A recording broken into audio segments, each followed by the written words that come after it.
Well, good morning, everyone. I'd like to thank you for joining us. The hearing will now come to order. I would like to thank all of our witnesses for being here today, and we certainly look forward to your testimony. And I'd like to thank everyone for taking time out of their busy schedules to join us today. I'd like to give a special welcome to Mr. Leonard Felix, a constituent of mine and aerial applicator out of Olathe, Colorado. So, Mr. Felix, certainly welcome you to the committee and appreciate you taking the time to be here. Thank you very much. You bet. Farmers and ranchers and small business owners today face a sea of onerous new regulations from the federal government. Although our nation's agricultural community is expected to continue increasing food production to feed a growing world population, the current administration continues to contemplate and propose new regulations that would place increased burdens on American agriculture and make production more costly. With our economy struggling to rebound from the downturn, now is not the time to saddle farmers and ranchers with higher costs and more onerous regulations that are driving them out of business. Today we will examine two EPA regulations threatening family farms and small businesses, a duplicative pesticide permit requirement, and potentially tougher air quality standards on farm dust. Both of these issues are of serious concern to farmers across the nation, including my home state of Colorado, where agribusiness generates $20 billion in economic activity each year and creates more than 100,000 jobs. On October 31, 2011, a federal regulation took effect, expanding permit requirements for pesticide applications. However, federal law already regulates the registration, labeling, and use of pesticides and provides environmental and public health protection.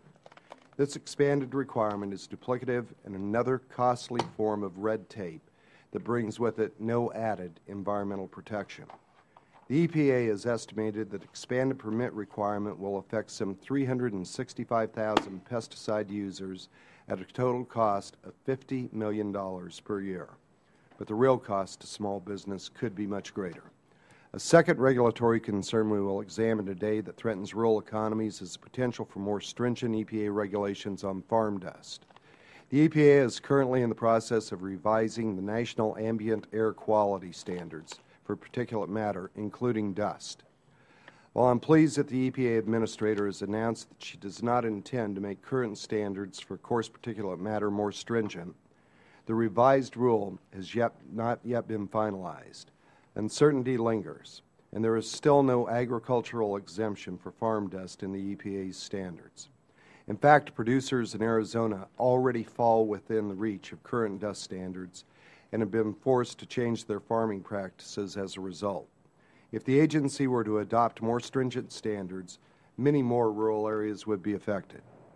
As some of the witnesses here today will testify, dust is an unavoidable result of agricultural production and a fact of life in rural communities. Planting and harvesting crops and driving down dirt roads naturally stir up dust. The only way to prevent this dust is to halt or reduce agricultural production and other activities in rural areas. This could be devastating to local economies and potentially cause food prices to rise. Unfortunately, the two federal regulatory concerns highlighted today are not the only ones that are creating uncertainty and worrying the agricultural community. They are part of a wave of onerous, overreaching, proposed and potential regulations that the current administration is considering, leaving family farmers and ranchers adrift in new regulatory burdens. With nearly 1 in 10 Americans unemployed and our country still struggling to crawl out of this economic downturn, it is imperative that we stop the advancement of these and other new job-killing government regulations. Two of my colleagues on the House Agricultural Committee have introduced legislation to bring regulatory relief and certainty back to the agricultural sector. Congressman Bob Gibbs of Ohio has introduced H.R. 872, the Reducing Regulatory Burdens Act, which would eliminate costly and duplicative permit requirements for pesticide applications near water. Congresswoman Kristi Noem of South Dakota has introduced H.R. 1633, the Farm Dust Regulation Prevention Act, which would give necessary certainty to small business owners in rural America that farm dust will not be included in EPA standards.